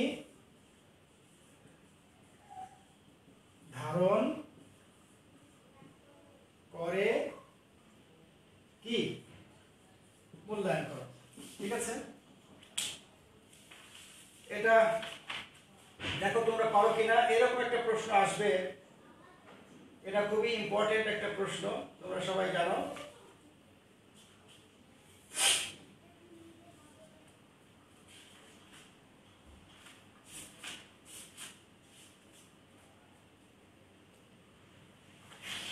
দেখো তো তোমরা পারবে কিনা এটা, এরকম কোনো প্রশ্ন আসলে পারবে কিনা, তুলে নাও। প্রশ্নটা খুবই ইম্পর্টেন্ট, এরকম একদম হুবহু একটা প্রশ্ন দেওয়ার এটা আসার সম্ভাবনা খুব বেশি। হ্যাঁ,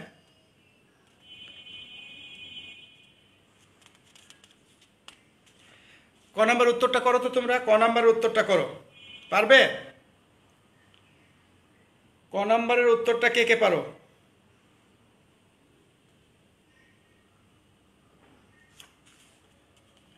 কই কেউ পারো না, লিখে দেখাও ক নাম্বার উত্তরটা আমার লিখে দাও।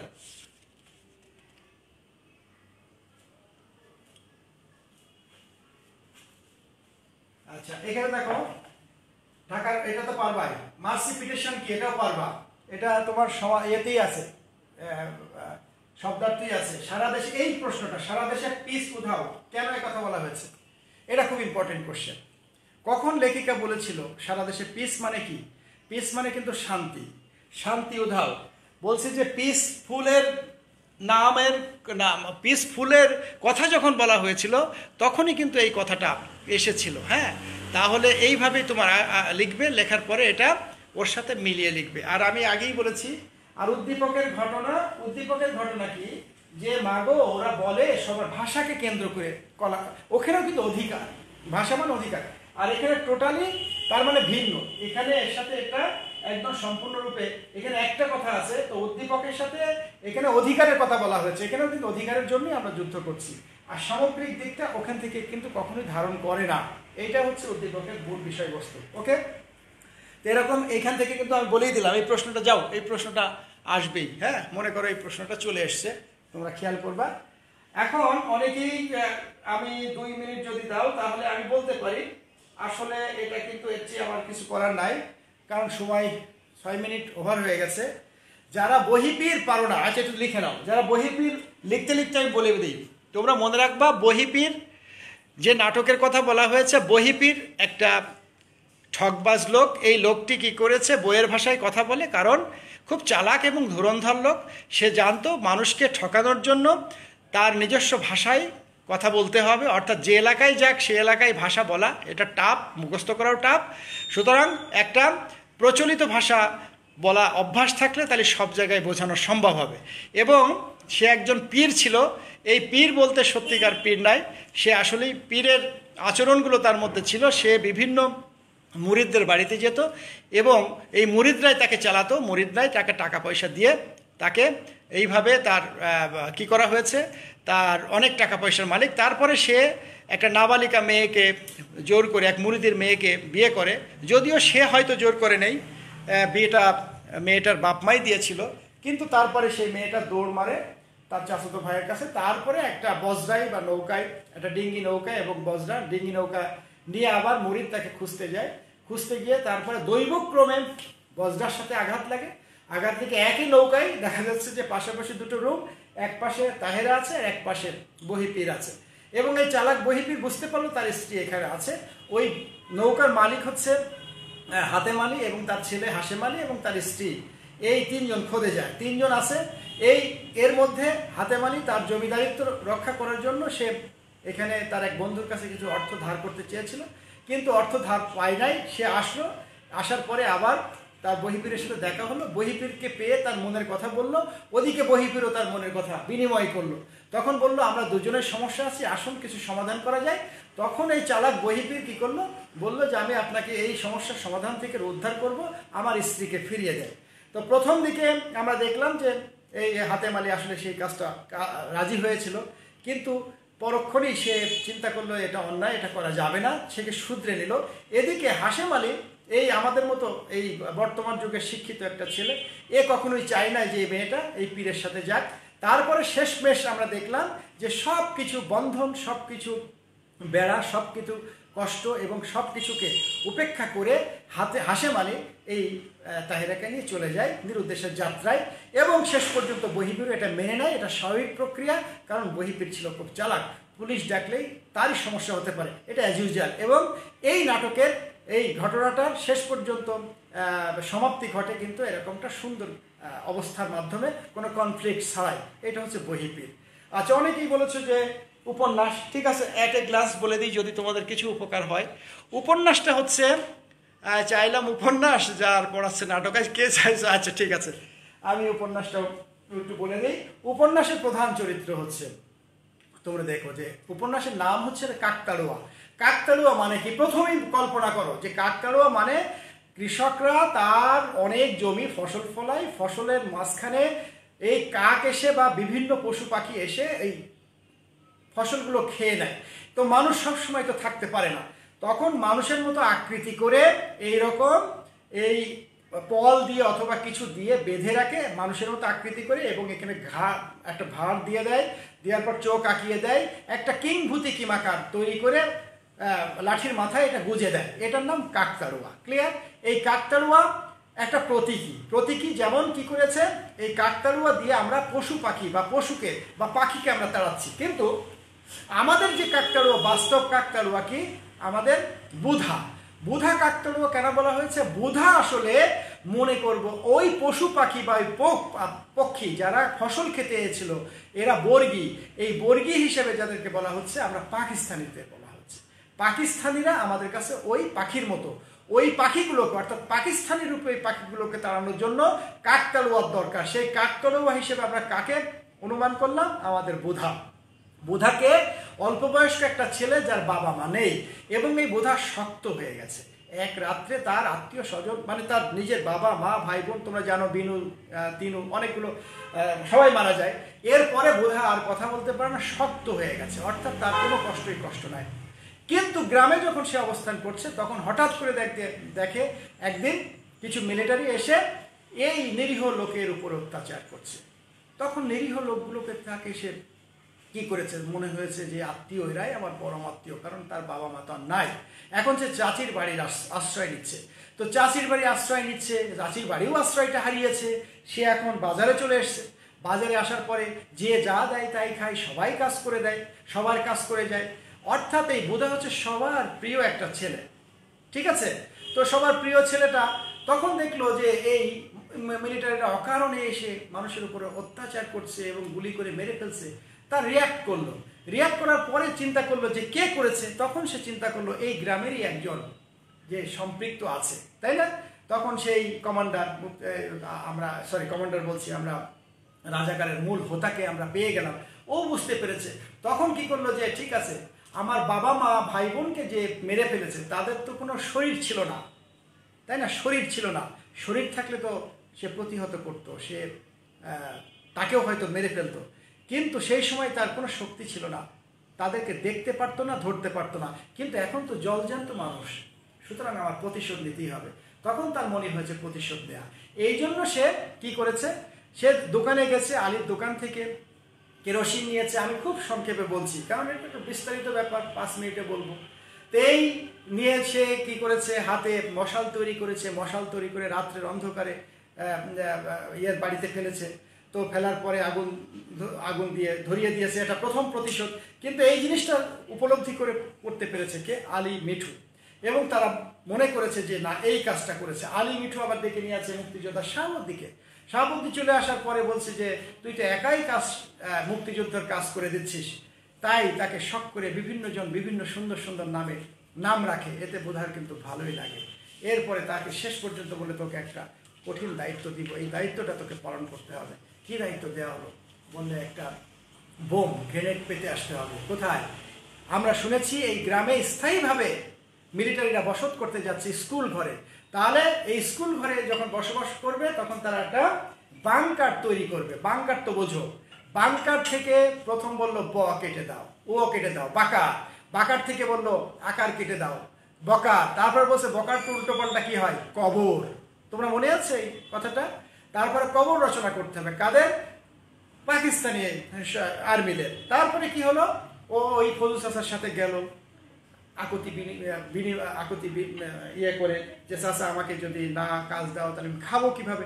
এইভাবে চাচার সাথে, তার আগে কিন্তু রেকি করেছে। রেকি বসু তো, রেকি হচ্ছে প্ল্যান সেট করা, অর্থাৎ কোনো কাজ করার আগে মাপযোগ করা, এই পজিশনে যেতে হবে, এটা কাজ করতে হবে। এরপরে দ্বিতীয় দিন গিয়ে সেখানে কাজ করা, সেটাতে রেকি করা হয়েছে। রেকি পেয়ারা দেওয়া, তোমরা এগুলো সবই জানো। তার পরবর্তীতে আমরা দেখলাম বাংকার কাটা হলো। তারপর ফুলসাজার আর একটু বললো লাস্ট সময়ের জন্য আমি একটু যাবো। লাস্ট সময়ের জন্য গেছে, যাওয়ার পরে কোচর থেকে গ্রেনেডটা রেখে আসার পরে তারপরে চলে আসছে। আসার পর কিছুক্ষণের মধ্যেই প্রচণ্ড বিস্ফোরণে ব্লাস্ট হয়ে গেছে। একেবারে সেই পুরো স্কুল এলাকাটা বা বাংকারটা ওলট পালট হয়ে গেছে। পাকিস্তানি আর্মিরা সব মরে সাফ হয়ে গেছে। এর মানে বলা হচ্ছে যে ওখান থেকে আমরা স্বাধীনতা প্রাপ্ত হলাম। একটা এলাকা মুক্ত মানে আমাদের সমগ্র বাংলাদেশকে মুক্ত করে ফেলেছে।